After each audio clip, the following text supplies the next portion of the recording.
Ladies and gentlemen, this is a story that came out in gvwire.com. I'll leave the link to this article in the description box. Perhaps you've heard that Americans aren't having as many babies as they did in the past. And that's true. That's very true. And it's no secret that the birth rate is at an all-time low in the U.S.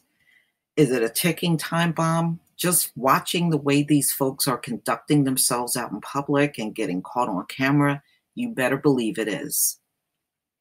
In fact, the U.S. birth rate dropped at an all-time low in 2017.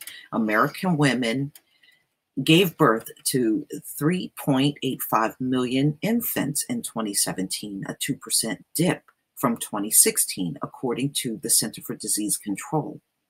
At 60 births per 1,000 women of childbearing age, this marks the lowest birth rate in U.S. history. Are there reasons for concern? Yes. The fact that American women are having fewer than 2 children each doesn't bode well for the economy.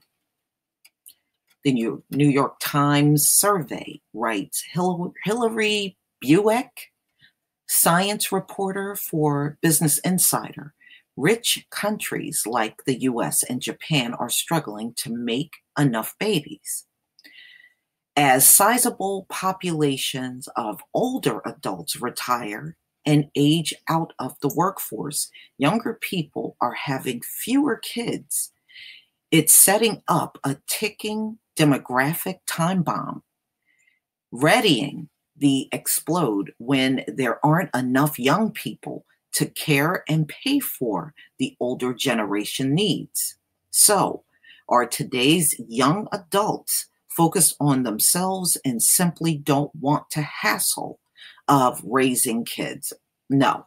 Most of the concerns are economic, according to the recent survey of young adults conducted by Morning Consult for the New York Times. They're lying.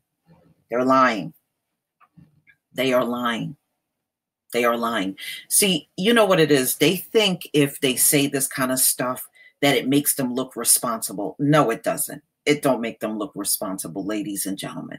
This is all smoke screens and mirrors. That's what this is. If they could have babies, you would see it. It would be reflected out here.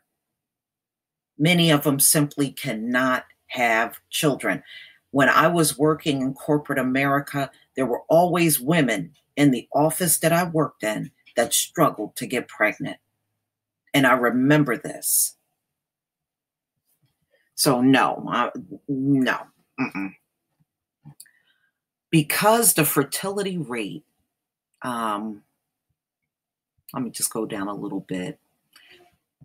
All right, so now we know the demographics are changing in America because there is no dip in the birth rate and the immigration, children that are born here through immigration, also the Latino and Black communities and Asians in America are not experiencing a low birth rate. Now, outside of America, Asians are experiencing low birth rates in their countries. But here in America, it's really not that prevalent among Asians. They are having birth rate growths in this country because they don't have those kind of restrictions that they had in China. Why not more kids?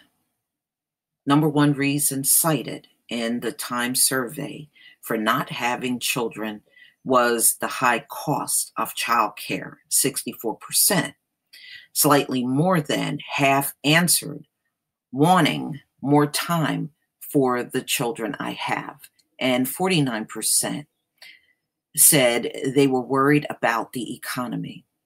More than 1 in 3 cited no paid family leave and worried about global instability. Yeah, you better believe this world is unstable and it's getting worse. 42% did check off want more leisure time, and 36% responded that they struggled to balance work with life outside their jobs. Well, you should not be struggling with that. I'm sorry, but no, nobody should be struggling with that. When you are with your family, that's your family time, and you should learn how to differentiate the two. You know, even when I used to work as a manager in IT, I used to have to be on call, but you can best believe I was always able to have time for family. We went on family outings, went to the beach, went to amusement parks. We were able to go out and have fun. You know, I never worked to the point where we didn't do things together. Miller points to policies used by other nations as a way to reverse declining birth rates. Researchers say the United States could adopt policies that make it easier for people to both raise children and build careers. Government spending on childcare for young children has the strongest effect. Policies that encourage parents to share childcare help too. Germany and Japan have used such ideas to reverse declining fertility. The US will not do it because this is a very money hungry nation. Everything that's done in this country is always motivated by money. So if they put these things in place and it means less money, they're not going to do it. If they can't make money off of these policies, they're not going to do anything or make changes in the US. They'll just sit there and watch the birth rate continue to drop. They don't care. And plus, remember, the elite, they want to thin the herd, and that's what they're doing. Please tell me what you think, ladies and gentlemen. Please leave your comment and subscribe. Don't forget to hit on the notification bell. And I'll see you on the next video. Peace, family.